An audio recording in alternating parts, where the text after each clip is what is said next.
teman-teman, kembali lagi di video aku. Di video kali ini aku ingin berbagi pengalaman aku, berbagi pengalaman di kehamilan pertama aku.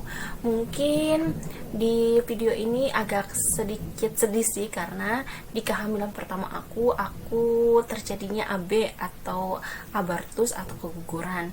Tapi aku tetap ingin sharing pengalaman aku ini, karena aku ingin teman-teman yang mungkin saat ini sedang merasakan perasaan yang sama yang pernah aku rasain dulu, untuk nggak down, nggak pesimis, nggak menyalahkan Allah. Karena menurut aku, walaupun ini pengalaman yang sedih, tapi dapat pembelajaran yang besar yang aku rasain. Jadi di kehamilan yang pertama itu, di umur kehamilan aku 4 minggu, aku langsung cek ke dokter kandungan. Nah, kenapa aku langsung cek ke dokter kandungan, gak nunggu-nunggu nanti? Karena aku mikir lebih cepat lebih baik gitu. Jadi aku ingin tahu apakah sehat atau bagaimana. Jadi aku langsung deh cek kandungan aku di minggu keempat. Nah, pada saat aku cek ke dokter kandungan, jadi dokter kandungan itu bilang kalau misalkan sudah ada penebalan di dinding rahim aku gitu, tapi belum ada kantungnya, baru ada penebalannya. Dan disitu juga aku tahu kalau misalkan aku punya rahim yang terbalik. Sempet worry sih, karena aku takut mengganggu kehamilan aku. Jadi aku tanya deh ke dokter, dok gimana? Saya punya rahim terbalik, apakah nanti mengganggu kehamilan saya? Kata dokternya enggak, katanya enggak apa-apa, itu normal. Jadi nggak usah takut, kata dokternya, nggak apa-apa gitu. Ya udah deh, jadi rasa takut aku udah mulai berkurang ya. Dan aku dikasih obat sama dokternya, yaitu obat penguat kandungan dan obat vitamin buat ibu hamil. Nah, sudah sampai situ tuh ya, minggu keempat. Dan berselang 1 minggu tuh, di minggu kelima aku flek.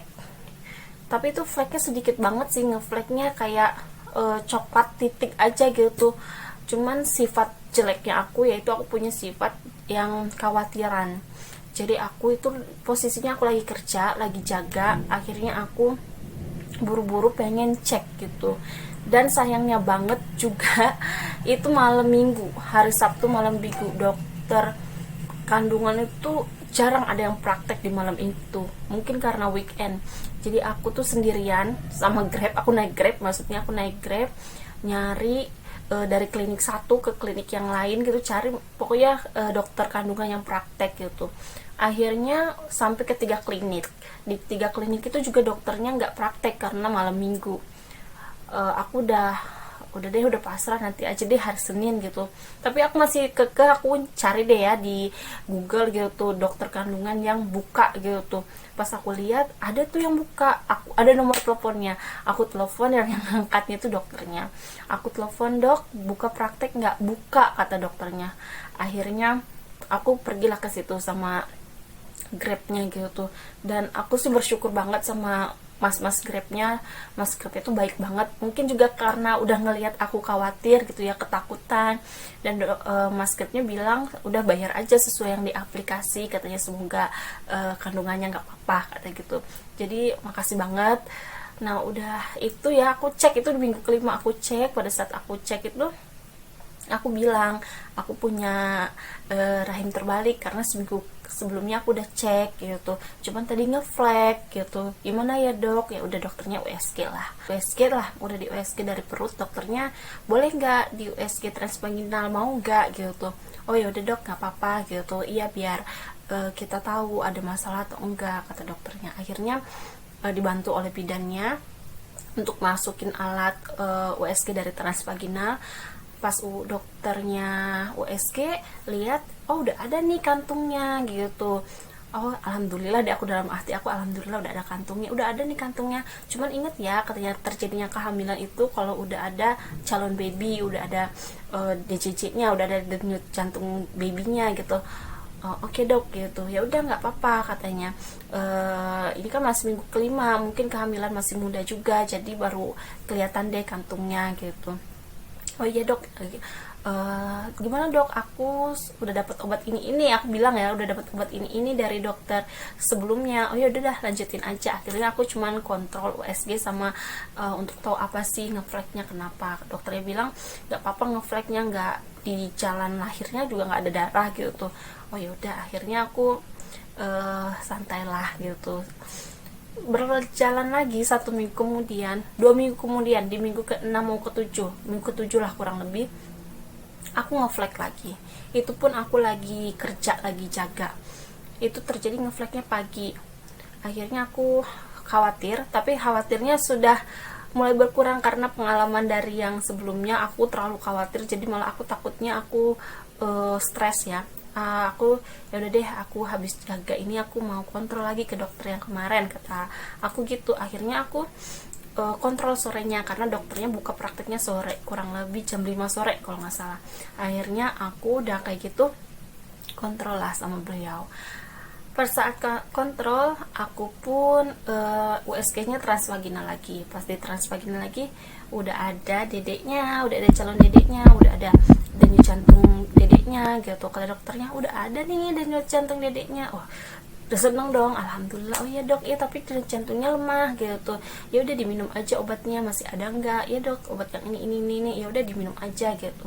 Jangan kecapean, kata dokternya. Ya dok, makasih gitu. Ya pokoknya obatnya diminum gitu. Kalau ada apa-apa kontrol aja. Minggu ke-8, karena aku udah happy tuh ya, di minggu ke-7 aku udah denger denyut jantungnya, udah lihat calon babynya yang kecil itu, udah happy lah, berarti aku hamil nih. Di minggu ke-8 aku pure cek karena obat dari dokter yang pertama pas 4 minggu ya, berarti udah 1 bulan obat aku habis. Jadi aku butuh obat itu dengan resep dokter. Jadi aku harus kontrol, dan aku kontrol di rumah sakit di tempat aku kerja. Akhirnya aku kontrol. Ketika aku kontrol dan ketika USG aku happy dong. Maksud aku minggu ke-8 berarti udah mulai besar nih babynya. Ketika USG dokternya ngomong, mana nggak ada nih babynya gitu, nggak ada, calon babynya belum kelihatan, kata dokter.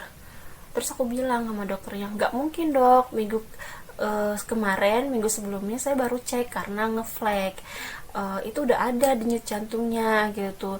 Saya USG-nya lewat transvaginal dok gitu. Saking menegaskannya kalau aku tuh udah lihat loh gitu tuh denyut jantungnya gitu, ngedenger juga minggu kemarin. Dokternya bilang nggak ada gitu. Ini minggu keberapa, kata dokternya gitu. Minggu ke-8 dok. Nah harusnya minggu ke-8 tuh udah ada gitu. Masa sih dok? Iya udah nggak ada. Ya udah kata dokternya, tunggu deh seminggu lagi, besok minggu depan kamu cek lagi gitu. Minggu ke-9 harusnya udah ada, kata dokternya. Oh iya dok gitu. Akhirnya dari situ aku nangis. Aku nangis. Jadi aku kan punya sifat yang kurang baik ya, yaitu khawatir. Akhirnya sorenya aku cek lagi ke dokter yang minggu ke-7 itu. Aku cek pas di minggu ke-7 itu, pas cek dokternya juga bilang denyut jantungnya udah nggak ada, dicari pun nggak ada. Pas dokternya bilang denyut jantungnya udah nggak ada, ya udah gitu, rasanya tuh mau ngapa-ngapain tuh nggak bisa gitu, kayaknya lemes banget.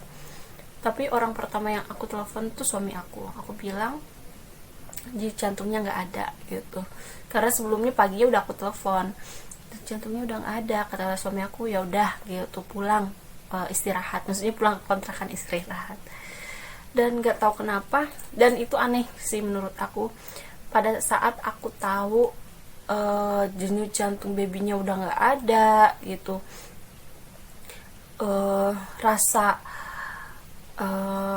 aku ya biasanya tiap malam tuh lapar tuh nggak ada. Terus mual-mual yang biasanya aku rasain tuh nggak ada, langsung kayak nikmat mual-mual sama nikmat lapar tiap malam tuh kayak udah nggak ada gitu, udah dicabut gitu tuh. Itu tuh bener-bener nggak ada. Aku nggak mual, kok aku nggak lapar gitu. Biasanya malam tuh aku kebangun perih perut tuh karena lapar banget, itu nggak gitu. Aku tuh sempet, ya ampun kayak gitu banget ya gitu, apakah iya beneran nih gitu babynya udah nggak ada. Sampai sebelumnya tuh ya, sebelum aku pulang dari praktek dokter yang sore itu, aku bilang ke dokternya, dok, boleh nggak kita tunggu seminggu lagi gitu. Kita lihat 1 minggu ada nggak babynya. Kalau misalkan babynya nggak ada, ya udah gimana dokter baiknya gitu, ke dokter yang bisa aku kontrol ya sore-sore itu. Dokternya udah seminggu kita lihat gitu. Aku sampai bilang gini, itu karena tanggal 2 Januari ketemu seminggu lagi itu tanggal 2 Januari. Aku bilang ke dokternya, dok, tanggal 2 Januari dokter praktek nggak? Praktek kok, kata dokternya. Saya nggak kemana-mana, kata dokternya. Oh ya udah, nanti saya seminggu lagi cek ya dok gitu. Ya nanti kesini lagi aja. Ya udah, di kontrakan pun aku cuman bisa nangis, berdoa gitu. Walaupun rasanya tuh udah hopeless banget, karena ya nikmatnya tuh udah nggak ada. Nikmat mual, muntah, lapar tuh nggak ada sama sekali. Aku sampai ya ampun, beneran nggak gitu. Tapi masih ada doa, ada pasti ada pasti ada gitu. Masih yakin, masih optimis deh gitu. Akhirnya aku cek itu tanggal 27, yang kemarin itu tanggal 27 Desember kalau nggak salah. Di tanggal 31, enggak, aku cek itu tanggal 26 Desember, iya, sehari setelah Natal, tanggal 26 Desember. Tanggal 31 Desember itu aku cek, tapi bukan ke dokter yang sore itu ya, yang praktek sore. Aku cek ke rumah sakit besar di kota itu. Rumah sakit besar di kota itu, aku masuk ke poli VIP. Poli VIP itu adalah dimana polinya maksudnya dokternya bisa milih gitu, terus yang ngantri juga sedikit gitu. Jadi aku mikir yang cepet deh gitu, yang bisa ya nggak nunggu-nunggu gitu. Akhirnya aku ke poli VIP. Nah di poli VIP itu akhirnya dokternya datang, dicek sama dokternya, sampai dicek juga lewat bawah. Dokternya bilang udah nggak ada bu gitu, janinnya, dedeknya udah nggak ada gitu. Ya udah, aku bilang oh ya udah dok kalau nggak ada gitu, karena udah 3 dokter ya bilang udah nggak ada, berarti emang ya udah gitu. Ya udah dok, makasih, kataku. Terus aku cuma bilang, dok boleh nggak saya terbang gitu, saya mau terbang kemana, ke dokter itu saya mau pulang dok gitu, saya mau tindakan di rumah saya aja gitu, kalau di sini saya nggak ada saudara gitu, saya mau pulang gitu, boleh nggak saya naik pesawat gitu. Boleh selama nggak ada perdarahan. Memang selama itu kan nggak ada perdarahan ya, cuma ngeflex sedikit-sedikit aja. Akhirnya dokternya juga boleh kok, boleh terbang gitu selama nggak ada perdarahan. Akhirnya pulang dari situ aku langsung nelfon suami di depan rumah sakit. Aku nangis, cuman ngomong kayak gini, aku mau pulang sekarang. Suami aku cuma bilang ya udah pulang gitu. Akhirnya aku pesen tiket malam, dijemput sama suami aku malam tahun baru. Dan untungnya malam tahun baru malah sepi itu jalan tol, jadi aku nggak butuh waktu lama untuk nyampe di rumah.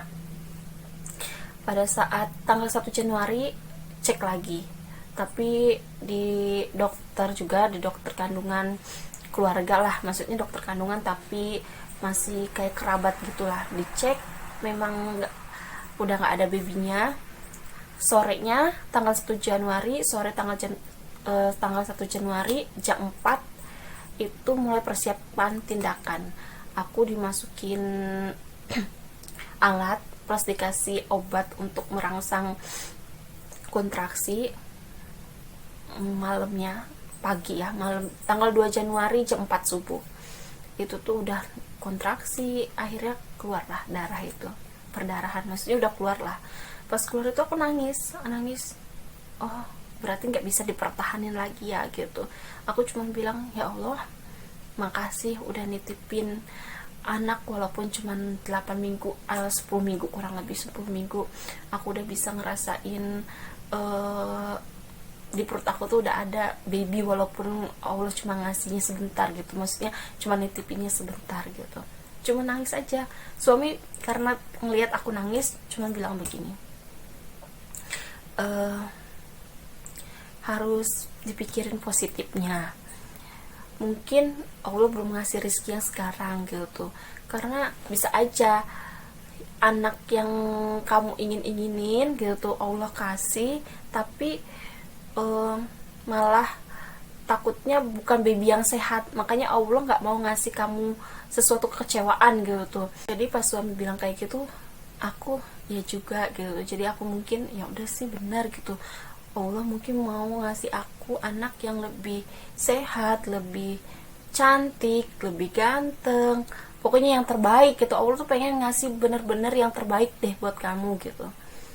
Dan aku juga pernah nonton suatu video gitu, nah di video itu tuh bilang mungkin Allah tuh ngasih tahu kamu loh kalau kamu tuh sebenarnya bisa hamil gitu. Karena jujur sebelum nikah aku sempat worrynya, aku bisa hamil nggak ya, aku sehat nggak ya gitu. Jadi Allah tuh mau ngasih jawaban, nih kamu sehat, kamu bisa hamil, tapi kamu belum dikasih rezeki sekarang gitu. Aku cuma mau nunjukin nih gitu, kalau kamu tuh bisa hamil, tapi rezekinya bukan buat sekarang, bukan buat saat ini, karena aku mau ngasih yang lebih baik gitu. Tindakan kuretase bisa aja sih lewat pakai obat gitu ya, minum pakai obat, cuman dokternya pengen biar lebih bersih, jadinya aku melakukan tindakan dilatasi dan kuretase. Aku tindakan tanggal 2 Januari jam 7 pagi, sorenya aku udah pulang, udah boleh pulang.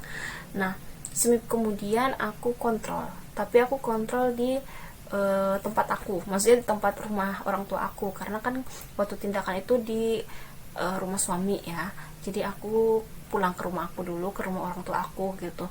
Nah pada saat aku kontrol, aku bilang dong aku kontrol pos kuretase gitu. Dokternya bilang pas USG, oh udah bersih gitu. Oke udah bersih, terima kasih gitu ya.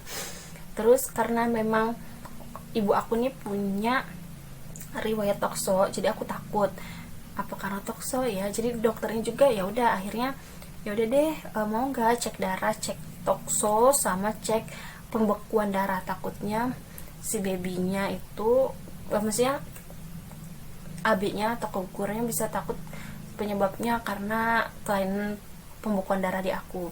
Akhirnya aku cek deh, lumayan sih habis cek tokso sama pembekuan darah. Nah udah cek itu alhamdulillah hasilnya itu kalau nggak salah nunggu 2-3 hari, hasilnya normal. Jadi aku nanya juga sih sebelumnya ke dokternya, dok kalau saya mau program hamil lagi minimal kapan ya, kata dokternya minimal 2-3 kali siklus mens gitu. Oh ya udah terima kasih dok, maksudnya pastilah ya habis kehilangan gitu, mungkin memang gak, kalau aku malah nggak sabar nih gitu, pengen punya baby lagi. Cuman makanya aku nanya minimal berapa dok, minimal kapan. Dokternya bilang 2-3 kali siklus men, berarti aku kan itu Januari ya, berarti Februari Maret, minimal Maret lah 2 kali siklus sampai 3 kali siklus men. Akhirnya aku kembali lagi lah ke perantauan, LDRan lagi sama suami. Bulan Februari aku mens, Februari aku mens, dapat lagi mens setelah tindakan itu 30 hari kalau nggak salah, pas sebulan aku tindakan aku dapat mens. Dan bulan Februari itu aku selesai LDRan sama suami aku, karena tempat kerja aku kerja di situ tuh udah selesai pas di bulan Februari itu. Ketemulah sama suami aku di bulan Februari gitu. Sebenarnya itu tidak direncanakan ya untuk hamil, tidak direncanakannya, mungkin memang waktu masa subur aku, cuman waktu ketemu sama suami itu nggak buru-buru gitu, maksudnya dikasih, alhamdulillah nggak dikasih ya. Aku mikirnya ya udah deh di bulan Maret aja gitu, di bulan Maret aja, nanti kita program mulai di bulan Maret gitu. Dan Februari akhir, karena aku menstruasi Februari awal ya, pas di Februari akhir harusnya aku kan berarti awal-awal Maret sudah mens, tapi di bulan Februari akhir tuh kenapa aku hamil itu, perut aku kram. Masa sih aku hamil, iseng-iseng dong tes pack dan garis 2 samar ya, menurut aku gitu.